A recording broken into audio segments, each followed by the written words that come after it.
this interview is actually taking place because after the events of this weekend, specifically the first event with Coron Nazario in Virginia being pulled over, I decided that I wanted to talk, that Rachel and I, it would be good for us to talk to some police officers to try to figure out what's going on with policing in America. Like incidents like this happen all the time, and we talk amongst ourselves, but it seems like we're caught up in this never-ending cycle. And so I wanted to talk to cops about this. And unfortunately, while I put out that request, another, dare I say, well, definitely more serious incident happened in Minnesota where 20-year-old Dante Wright was killed by a police officer who apparently they're saying she thought she was going for her taser. She went for her weapon. She shot him once. He died. So, two gentlemen responded to me. A lot of cops did, but I checked out some of these guys and stuff, and I thought it was pretty interesting. They had an interesting perspective. Detectives Ralph Horton and Dre Severino. Am I getting that right? Yes, sir. Detective Dre Severino. Detective Dre Severino of the Baltimore Police Department. They're also hosts of a podcast called the Silverback Chronicles. Watched a little bit of the podcast. In this podcast, Rachel, did you watch any of it? I saw a little bit of it. Mm-hmm. A little bit of it, where you guys said that not all cops are bad cops, and you wanted to do the podcast to be able to prove that to people. It's, to be honest with you guys, becoming increasingly more difficult to believe that. So I guess what I'll ask you guys right now, before we even get into the nuts and bolts of this, is what is a good cop at this point? Well, I'll start off first. You're looking at him. I'll tell you why. Because we were born and raised in New York City, Long Island. We know what it is to grow up with police officers. We know what it is to get out and do community policing. See what I'm saying? We never wanted to be treated a specific way. So when we police, we treat everyone with the utmost respect. Mm. I mean, that's the biggest thing. You know, the biggest thing nowadays is community policing. We've been doing that since we got on the job. You know, there's nothing like getting out of your patrol car, going to speak to a business owner, or going to a hot block and talking to the guys on the block, just so they can get familiar with who you are. And it's all about respect. I mean, it's a rat race. They know what we're here for. You know, and it's not nothing crazy what we're doing.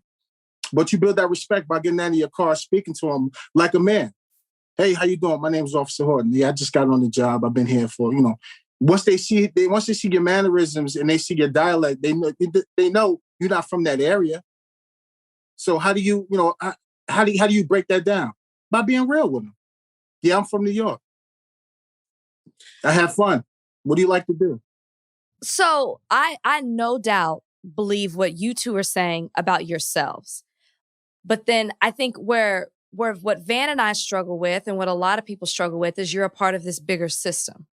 And it, as Van said in his introduction, it seems to be this never-ending cycle where you're afraid to look at the news or a notification because it seems like it doesn't stop happening. So for us, as Black people, as citizens in this country, how do we continue to have faith in the system that you're a part of, the system as a whole? Well, you know, unfortunately, it's unfortunate, but it's individuals that make the badge look bad. It's not the whole department. And with these two incidents that happened, you know, one person lost his life yesterday afternoon. That's horrible. That's horrific. May he rest in peace. Absolutely. God bless his soul. Condolences to his family. But more, you know, at the root of it all, that's training. That's training within that department. Those officers they weren't trained to go out there and handle that situation the way it should have been handled accordingly. And that's the sad part of policing. Like for example, when we have our tasers on one side and we have our hand weapon on the other side, so that confusion doesn't happen. I mean, every department has their policies and procedures, you know. Right. And I'm speaking as Ralph Horton. I'm speaking as Detective Horton, even though I do it as a profession. Now, I don't know what their policies and procedures are, but I know policing and getting out, just like the incidents that happened in Virginia with the second lieutenant. That situation was disgusting. And when we read the report online, it's insane how he can justify that, calling it a high-risk car stop. I taught in the academy. That's not a high-risk car stop at all. Even when he wrote in his report that they were driving slow. So I consider that a high-risk car. That's not a high-risk car stop. So check it. Even if he said it's a high-risk car stop, right? He put in there the officer put that the individual was eluding police. Okay, cool. You conducted a car stop, right? What did your investigation lead you to once you got on scene and started talking to that individual? Where's the threat? Why is there a need for pepper spray? For what? The man has his hands out of the window and he's complying with you. At the end of the day, you still haven't addressed yourself as an officer. You still didn't completely conduct the car stop by saying, "Sir, how you doing? My name is so-and-so. I'm from this police department. The reason for the stop is," none of that was conducted. So therefore, they was doing their own thing.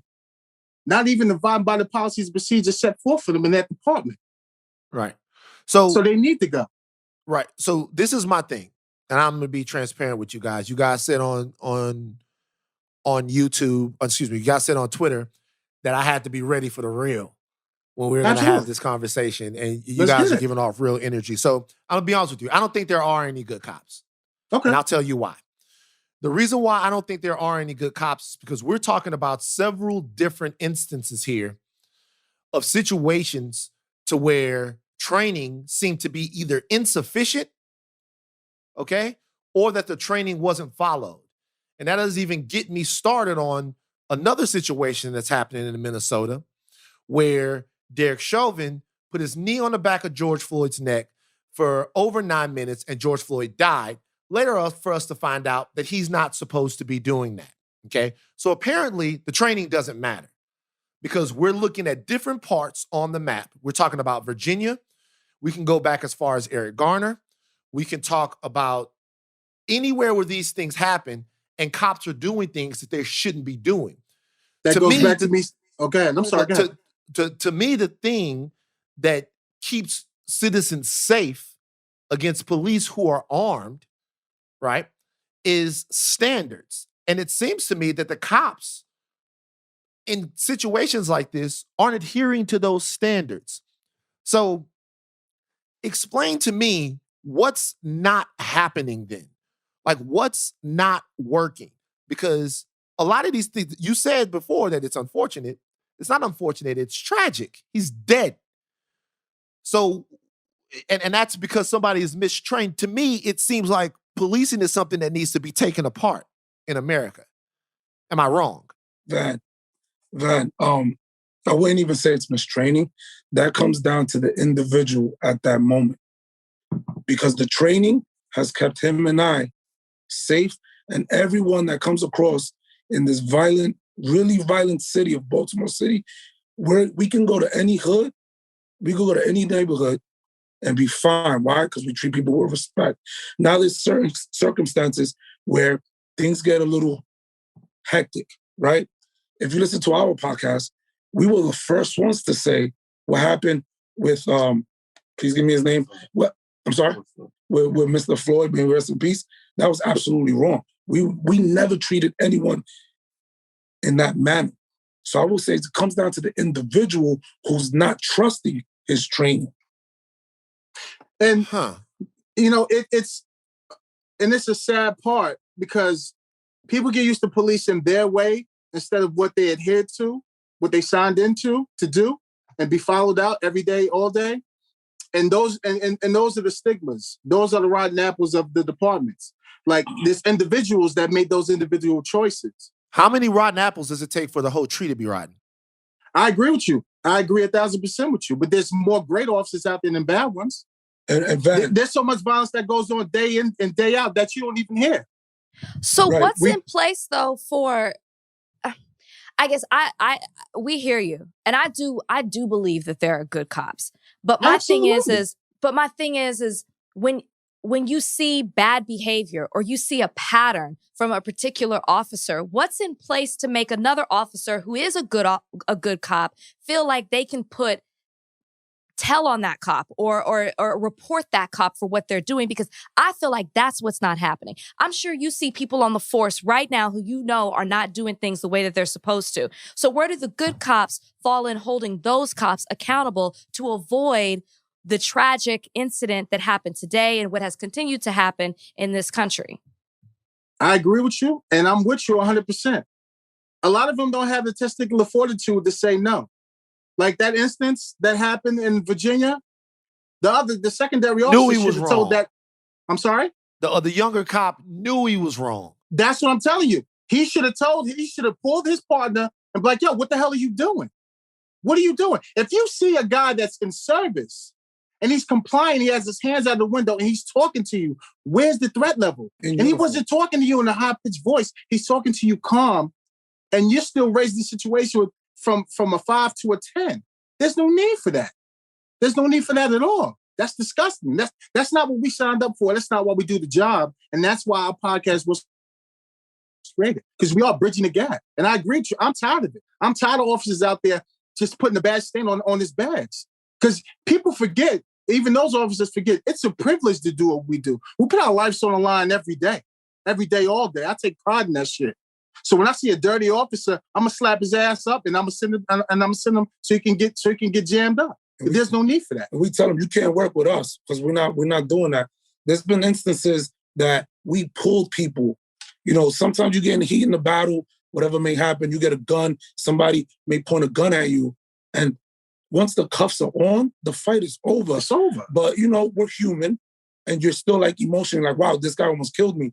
But you have to rely on your partners to say, hey, stop. It's over. It's done. We're good. Everybody's good. All lives are saved. It's a gun arrest. He's going to go to jail. You're right. You got paperwork. See what I'm saying? And that's what we're trying to always... Do you guys believe that there is systemic racism inside of policing?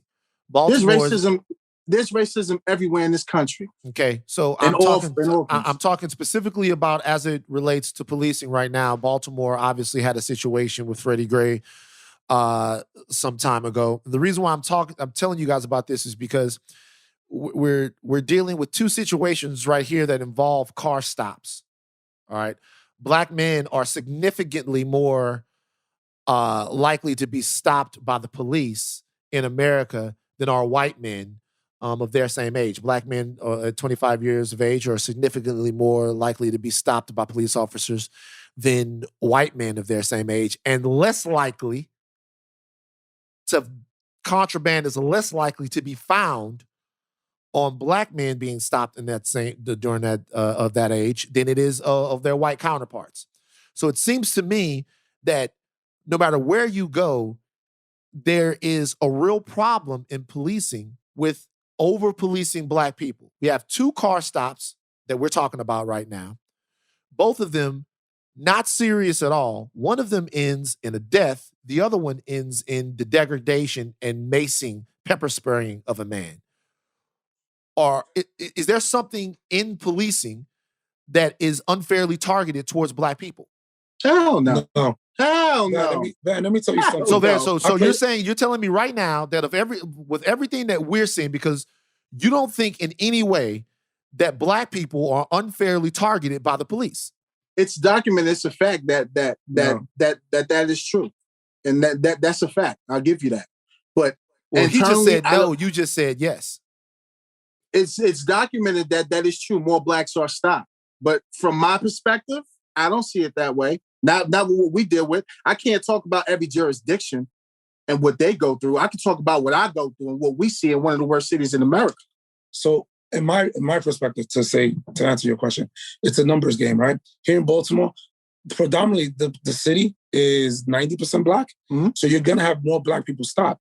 But let's talk about middle America, right? Whereas a white officer stopping a white driver, that never makes the papers because it's not sexy. You see what I'm saying? What do you mean by sexy. that? I'm sorry? When you say a white officer stopping a white person, for what, why, right, when, where, how? Right. I mean, it happens all across the country, right? But when it happens in major cities, he's just saying it's not heavily. That's the clickbait. That's the clickbait. See what I'm saying? Because it happens all across this country where in Wyoming, there might be somebody being stopped, and it's predominantly white officer stopping a white person. It just doesn't make the national news because it's not that sexy. Hey, Van, I'll give you another situation. Rachel as well. An officer from New Mexico just got killed. He conducted a car stop, did everything right. Besides stick to his training. He told the individual, "Can you please give me the AR rifle that I see next to you? Can you get out of the car and give it to me?" And when he got out of the car, do you think he gave it to him?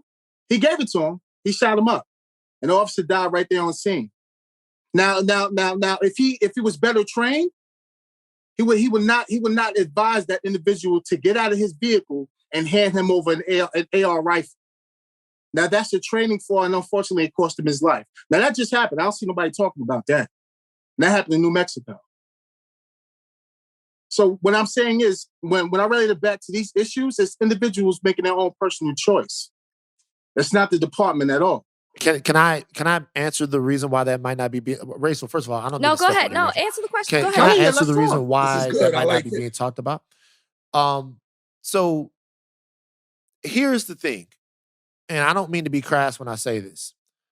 Police officers have a very dangerous job. Anytime any life is lost anywhere, it is a tragedy. Police officers walk around society with guns. They're trained, supposedly, in de-escalation. They're trained, supposedly, in crisis situations. They're trained to handle these things. People who are on their way home, coming from the grocery store, going to pick up their kids, they're not. So when you see them die in situations, criminals kill police officers kill citizens, both criminals and not criminals. If somebody pulls out an AR-15 and shoots up a cop, what is the headline supposed to be? The cop didn't follow his training. He got killed by a criminal who wanted to kill a police officer. But if a father or a mother or a son gets into an incident with someone who is supposed to be specifically trained in how to handle that incident, and they end up dead, well, then obviously people are going to ask questions about how far and how well American policing goes and works. And I'm going to be real with you. I haven't heard any answers to any of these questions. Not from you guys and not from the people that we talk to every single time we have this conversation. We're talking about the fact that officers aren't trained well. Well, what we got to do to train them well? Well, that's the thing. I said they are trained, but at the end of the day, it boils down to them being an individual and making an individual decision as towards being an agent of your department and acting accordingly to the law set forth in that department. I can't tell you why he did what he did. I can only tell you they need better training. As for the gentleman, the 20-year-old that passed away yesterday, I saw the video on that. It was disgusting. It was disgusting. And the thing was, he complied. He got out of his car and he had his hands behind his back. The officer failed to put the cuffs on him correctly. And then when his partner came, that's when the individual tried to go inside the vehicle and pull off. He didn't bring him to the back of the car either. What the officers should have done, they should have pulled him out of the patrol car, out of his personal car like he did. Instead of cuffing him right there at the front door, he should have took him to the back of the car, searched him, cuffed him. That's it. No harm, no foul. There's no need for all that extra stuff. Shoulda, woulda, couldas aren't helping what's happening right now in our country. And I think that's what's so frustrating and where Van is coming from too. I hear y'all keep saying it's an individual and you keep saying they don't have enough training. But obviously saying those things isn't fixing the problem. And so we're at a place right now where we're tired of being told, calm down and trust the system. We're tired of being told, hey, that's a rotten apple. We're tired of being told they weren't trained properly because none of that is saving lives. People are still out here dying unnecessarily. So my question to you is, you both, is then what can be done? Because just blaming it on training or blaming it on a certain individual isn't fixing the problem. It's a systematic problem, right? That's, like, that's why we say it's systemic. That is it. You have to admit that, because it's continuing to happen within this system. So in your opinion, what should happen to hold these officers accountable when they lack proper training, or when they're a rotten individual within the system? Because it's got to be more than just suspension, than just firing, and then they can go to another, join somebody else's force, which is why we're right now fighting this whole qualified immunity thing. I really would love your opinion on whether or not you agree there should be a qualified immunity, what should happen to an officer when they do something like this, when they're rotten, when they don't do the proper training, especially with Dante Wright, who it was a senior, quote, a very senior officer who pulled a trigger and shot him instead of pulling the taser. So you can speak on the qualifier, right? But I just want to add this into the mix, right? We're dealing with individuals, right? Now, Van, let me ask you a quick question. What terrifies you? Are you scared of snakes? Like, what terrifies you? Scared of snakes? I'm scared of cops. That's what terrifies me. Okay, cool. All right. And ma'am, what scares you? I'm gonna agree with Van. The police. Okay, fine. So here you have each individual. I get you go with cops. Everyone has a different threat assessment. And a lot of people are not put into a position. I believe Mike Tyson said, everybody has a plan until you get punched in the face, right? There's certain people that are put into certain situations that they don't know how they're going to react until it happens. Do you understand what I'm saying? Are you talking about the police? Because the police are trained for these situations. No. I'm talking on a human level. On a human level, whether we're police officers or... Don't accept it. My man, I don't accept it. I think it's dangerous and getting people killed. The reality is the police, we are feeding billions of dollars of taxes all over this country into training police officers so they know what to do. So, and the reality is, nobody wants to talk about creating other public safety apparatuses for police. Nobody wants to talk about diverting some of that money. But then when a police officer misbehaves, we say they're human. I understand that police officers are human. And if you can't handle a high-stress situation, please go be a used car salesman. I agree. So what I'm saying is, I get that people are human, but where you're signing up for a job that's supposed to, in a degree, make you more likely to de-escalate a situation to where you can apply the stuff that you've learned for a safe outcome for the citizens you're trying to protect. So the I'm a human thing, I cannot begin to accept that explanation as to why these things keep happening. Now, that's an aside. I would love to hear what you guys have to say, because Rachel asked a fantastic question. I would love to hear what you guys have to say about qualified immunity. Absolutely. I think every officer should be held accountable. If they messed up, they got to pay for it. It comes with the territory. I agree with you 100%, Rachel. I agree 1,000% with it. That's the only way you're going to stop. Unfortunately, it's the only way you're going to stop and hold and actually hold officers accountable for their actions. But also with policing, listen, nothing easy about policing. Nothing. So even if you're making a decision instantaneously and it was the right decision, you're still going to be talked about at. Well, you didn't have to kill him, even if it was a phenomenal good shoot. You're still going to have the people saying, well, you shouldn't have did that. Now, that's the only thing what bothers me. It's like, if I did the job like I'm supposed to have and made the right call when I had to, you still want to sue me? Give me an example of a situation where you feel like... It could be any situation where there was a good shoot and somebody lost their life. Can you think of it? Because we have dozens of examples of over the course of can you think of any one of these that was a quote unquote good shoot to where an officer was unfairly criticized for the way one of these things turned out? And I asked that question sincerely with no malice, because I'm interested in what do you think? Give me one of these that was a good shoot to where you feel like... I'll give a good example of one of our guys that we had on our podcast. He's a supervisor. he got involved in a foot pursuit. A gentleman he got involved with the foot pursuit pulled out a firearm, pointed at him. He told him drop it. He didn't drop it. So he had incapacitated that individual. Everything by the book. Foot pursuit, drop the gun. Foot pursuit, drop the gun. Not listening. He incapacitated the individual. He's still trying to the family's still trying to sue that sergeant now. But why? Why? It was a good shoot. Well, why? Probably because they're grieving. Look, I don't know why they're doing what they're doing. And the reality is, if you train your gun, you don't have to be a cop. I got a shotgun under my bed. If you come in this crib right here and you put a gun on me, if I got that, you're going to sleep. Okay? So I get that. You got the right to bear arms. I agree with you. Yeah, and I get that, and I understand that, right? I'm going to protect my family and protect my household. The reality is that the gun is where it needs to be. I'm not around here talking about making a big deal about wanting to hurt people or having guns. I grew up in a place where we had firearms, where we had weapons, and so I have one to defend my home. Okay, I don't think anybody is talking about what you're talking about. And I get it. I understand it. I don't think that qualified immunity is meant for that. I don't think anyone's talking about that.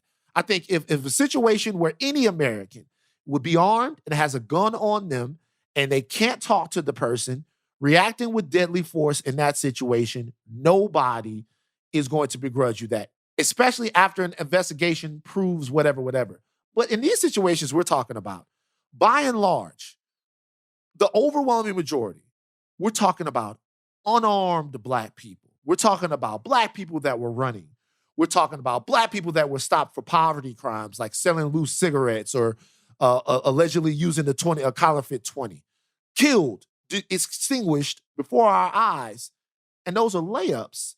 And so to me, I'm not even looking at it, and God forgive me for using those people's human lives as layups. I'm talking about we can't use an exception of what if there's a good shoot. We're talking about the bad ones. And these are the bad ones. I just agree with that. Yeah. I just gave you an example of why officers shouldn't get held civil liable if it's a good shoot. That's a great example because it's happening. And they're phenomenal shoots. But we're still being held liable. Why? Because we did our job. And we did it to a T. So I agree with these last two instances. And go ahead. I'm sorry, Rachel. You have something else you wanted to add?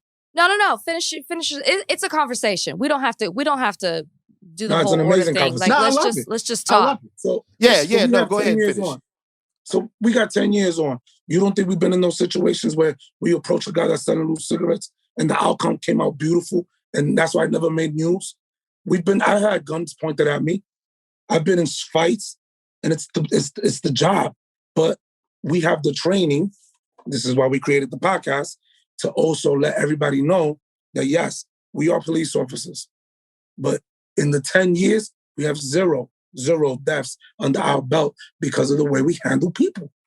Can I ask you a question? That's just the way we handle it. So here, we're just trained a little bit different, and we trust our training. I'll tell you one thing. I have a question. I'll ask you guys both this then. You have 0 deaths, which is just a shocking bar for success on the job. But Van, it's not shocking because here in Baltimore City, I don't know if you know, but cops are killing people all the time. It's busy down here. But cops are routinely killing people in Baltimore? No. Routinely cops are dealing with one of the deadliest criminals that this country has to offer. Fair enough. Okay. No, go ahead. My bad, my man. And it's always a positive outcome because of the way we treat people. It's all in how you say and how you say. We've had I don't even want to mention gangs, but we've had gang leaders see us and they're like, you know what? I respect you guys. Today's not the day. And it's a mutual respect, as crazy as it sounds. There's no need to poke the bear. You understand what I'm saying? Hey, all right, I'll ask you this. You say you have 0 deaths in 10 years on. Can each of you say that you have 0 brutality complaints? Absolutely. Okay. Absolutely. My phone is clear. I would like you to call our ID and ask them. I'm just making sure. Of course. Look. We love what we do. Van, we could walk through Baltimore City I go to Baltimore City all the time, right? Yeah. With no handgun. because I know I'm okay. Why? Because I Okay. know I've treated everybody I've come across with respect. But is there a level of comfortability coming from you because of the way that you look? Because I think what we're seeing in a lot of these cases, sorry, that's my dog. It's okay. What I think we're seeing a lot is this people feel automatic. There's this perceived threat coming from officers when they approach a certain person that they're pulling over or that they perceive to be more threatening than they are. You seem to be very comfortable because of where you started off talking about where you come from, who you are, how you present yourself, where maybe another officer feels a little bit more scared. Is there, so I think I see a lot of people talking about racial sensitivity training, or the lack thereof. I think that's an issue that we have yet to talk about right now in this conversation, because some people feel more like they're willing to put their hand on the trigger just because they feel that there's a perceived threat when there isn't one, just based off the way a person looks. Right. So we have a good friend of ours. He's the Italian stallion. That's what we call him. He's an Italian-American man who can go to any neighborhood in Baltimore City and be fine. Why? Because of the way he treats people. Respect. Italian, fair skin, everything. He's never had a problem because he treats everyone with respect. Rachel, I agree 1,000% with you. But in order for there to be change, that's why I said it's good for our white brothers, our white sisters that haven't came and not used to the city, that don't understand the culture. It's good for them to get involved and dive right in, go out and introduce yourself. The only way you can get across that is by breaking that barrier. You got to have uncomfortable conversations to get across anywhere or to make a change. So I love, are you from this area? No, come with me. We gonna go out. We're gonna talk to the boys on the block. We're gonna talk to our business owners. You got to get out of your comfort zone and talk to these people and bridge that gap and build that rapport. Because that's the only way things are coming together. And that's the only way you'll really seek change. Because it's funny. We had a lieutenant from the fire department, and we had him on the podcast, right? So everything went well. It was the interview was great that we conducted. And then he got to the point where he said, when I get out of work, I don't deal with police. I really don't like police. And we was like, huh? And he got over 21 years on. He's a lieutenant in the fire department. So I said, over your years of service, how do you still not like police? And he's like, well, I had a situation when I was young, and an officer made me, I had to put my knees down in glass, and he made me get down face floor on the concrete. So I understood that. Shit broke my heart. And it's bad. And I said, yo, you carried that with you all these years, bro? And he said, yeah. And I said, well, it's unfortunate because I would think him being on the job for over 20 years, we work hand in hand with the fire department. So I would think, the rapport and everything would be there. But people still carry that, and I understand that. But that's why, that's another reason why our podcast was created, because we're all about building rapport and bridging the gap. Right. It's interesting with the fire department. Like, if the fire department came over to your house to rescue a cat out of a tree and they ended up burning your house down, I don't think you'd ever forget that. Tell you guys a story real quick, and then I want to ask you a very direct question. When I was 15, I'm in my driveway. 15-year-old kid in my driveway. Which city? What city? Baton Rouge, Louisiana. Okay. So 15, I'm in my driveway. I'm doing my homework, right? Cops I like come the way up. you see that last comment there. Yeah, cops come around. They see me. They say, "Stand up. You got anything on you?" Pat me down, pat my pockets down, and stuff like that. I'm like, "What's happening?" I'm in my driveway. When I say I'm in the drive, I'm not like don't even go out. Like, I was on punishment. I couldn't leave off the house grounds. So I'm just wanted to be outside. I'm in the driveway, sitting down, doing my homework. Cops stand me up. They cuff me. Walk me over. Like do whatever. They're checking out whatever they have to check out. I'm 15 years old. But at that time, I'm about 6'4" now. At that time, I'm probably like 6'1", 6'2". I fit some sort of description. They're asking me all kinds of questions and stuff. I didn't even know enough about the world to be scared. It wasn't until my father got wind of that it crystallized to me what a big deal that was. Hadn't done anything. Cuffed and then let me go. Go back and sit down. People lose it, right? For me, growing up, the cops were the predators. Like the police were the ones. See all the violence that went on in South Baton Rouge? I understood that. What I didn't understand was why you would put me in handcuffs for doing my homework. And I give you guys $1 million worth of credit for coming on this podcast today, especially in the times that you're in, that we're in right now. Couldn't give you more credit. But I do not believe in policing anymore. I want you to come to Baltimore. Come to Baltimore. I want you to come so we can take you out. I really wish I did. I wish I did. You too, Rachel. No one would want it to be this way. I wish I did, but I don't believe in it. Let me ask you one question. Baltimore City has a Baltimore City has a 500, and by the way, I am coming to Baltimore. I'm dead serious. No.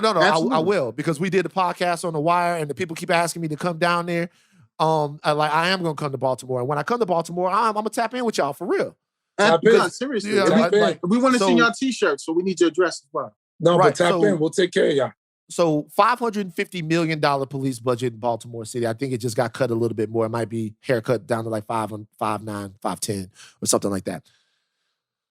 People talk about defunding or sort of not defunding, redirecting police dollars. Do you think it makes sense, Baltimore City, to have a $500 million police budget? Couldn't $250 million of that money be spent in areas where people need it, to set up public safety commissions, to set up other things that enrich communities, so that we're not just band-aiding these situations with more guns and more troops, that we're actually dealing with them from the ground up? When people say defund or divest from the police, why is that such an incredibly dirty word or dirty phrase to people that are supposed to want people to be safe? Of course, they would be more safe if there were more resources, right? Absolutely. I don't think it's a dirty word. I just think we need to have a clear understanding on where the money's going to. Because I agree wholeheartedly. These young kids out here, they got no direction. There used to be PAL PAL centers. There's none of that here anymore.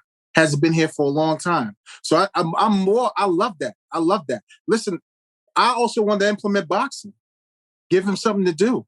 These kids need something. They need a place to go to after school. They need to know that they're loved. And that's not just from the police, that's from everybody. You know, it takes a village to raise a child, and that's true. I do not mind if they cut out budget and they're putting the money in a program where they're taking high school kids that maybe do not want to go to college and they want to become an electrician or a plumber in a trade.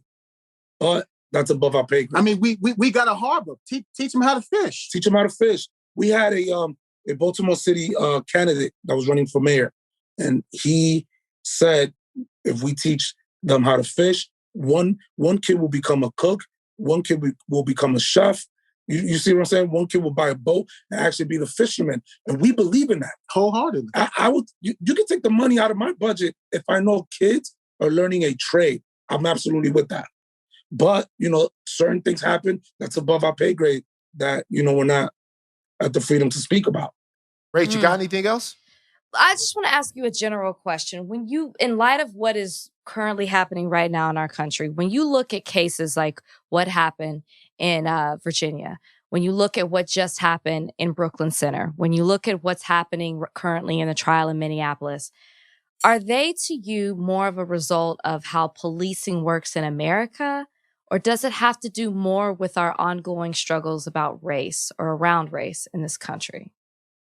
I think it's accumulation of everything, and police reform needs to be in every department, because of course, old policing and traditions back then, I can't speak about that. I can only speak about the tradition that I'm in and the new style of policing, which makes sense because we're about 6 years post Freddie Gray. We're the poster child for police reform. So the department has changed, and I love what we do. We love working in Baltimore City. It's phenomenal. I advise everybody to come out here. But I agree. I agree with you, Rachel. I think it takes everybody to come and make this change. And to build reform. Reform is great. It's only going to put the best product out there to serve. and be that real agent for your department, and not do what you want to do, but do what you have to do and what's right, and do what's built in purpose for you, and follow out your policies and procedures. Also, the community benefits out of that. Of course. They get the best product out there. They get the best help. So I'll tell you, one of our episodes is what, hey, Van, look him up. Peanut King. Peanut King was, what can I say? The biggest. I do know who you're talking about. I do. Listen, I do the biggest, Van, the biggest. I do know who you're talking about. He came down. Bro, he did 37 years flat federal. He got out 18 months ago, and he came and did an interview with us. Can I be blunt? Knowing he don't fuck with police at all. And he sat with us for about 2 hours. If you listen to the interview, the beginning, the first 20, 30 minutes was a little rocky because, of course, look at his background. Look at what he's did for a living. He didn't trust us. And now he's coming to 2 detectives that he don't even know from Adam. And as he sat and spoke with us, you can see the building rapport. About an hour into it, we had so much fun. And he understood what we was trying to do in bridging the gap and really getting out there because we come from it. Trust me. He actually invited us. He invited us. When he left, he came back 20 minutes later and stayed for another 2 hours. He invited us because he's setting up a community center. He invited us to be a part of it so that the little kids could see that, not all police officers are bad. But I love the conversing. I love the questions. What else you got? We cooking. What's up? We're about to let y'all go. That's what we doing. So the last thing I'll say to y'all is this. And then, look, I would like to believe in some of the stuff that you guys have said here today. American policing is either one or two things. It's either fundamentally and irreparably broken. Absolutely. Or it's operating just as it was intended to the entire time. I agree. Both of those things are chilling. I don't know how we reconcile them. You guys are on the ground there in Baltimore, and I don't know your hearts, but I know what we've talked about right now. The only thing I can ask is if you see people that look like me, people period, being treated poorly by police, please put blood in front of blue. Put human beings in front of a shield or a badge or a uniform because they supposed to be protecting us. Right. Then we keep getting chalked out. So what I'm trying to say is, I don't know what the fuck got to happen, man, but something got to give in this whole situation, bro. That's why I know you just met us, but that's what we stand on. That's what we do every day. And that's what we preach to our fellow coworkers. We put blood before blue. We put respect before anything. And we look at everything not as a color, but good or bad. And that's it. There's no gray area. There's no either you got a gun and you got to go to jail because, you bothering, Miss Ethel that's, trying to go to the store. You got to go. But other than that, it's all either good and bad and blood before blue, always. And that's why we have such a great reputation in any neighborhood in this town. I think it's going to take all of us, along with you and Rachel, you guys are doing, us as well. Let's continue to build. Let's continue to converse. Let's continue to reach other people. Because that's what it's about ultimately. We should all be in this for the same common goal. Absolutely. And we don't mind it because we're the only ones doing this in this lane. You're not going to get the swag. You're not going to get the skin smelling good. You're not going to get none of that from nowhere else but us and how we bringing it to you. It's raw, but it's truth. I guarantee you're not going to find another police podcast that talk how we talk. I appreciate you, brothers, for stopping by today, man. Seriously. Yes, thank you. Thank you for being here. silverbackchronicles.com. We appreciate you. Shout it out again, so real clean, so everybody know where they can find y'all at. www.silverbackchronicles.com. On Instagram is silverbackpod, P-O-D. And don't forget, we appreciate you. We love you. You guys got a red carpet. Come to the town. We'll take care of you. Hey, Van and Rachel, come to Baltimore. I'm telling you, we got a spot. You was coming. Fells Point, we got a spot for you. It's all I'm coming down there. I like Baltimore. I'm coming down there. I don't want to have to rat y'all out though. I don't want to have to be, I don't want to have to, you know what I mean? I don't want to. You guys are with us and they with us. That's it. You good. All right. All right, y'all. All right, peace, All right, fellas. y'all. Thank you All right. so much for being here. Be safe. Thank you. Peace and love. Same to you.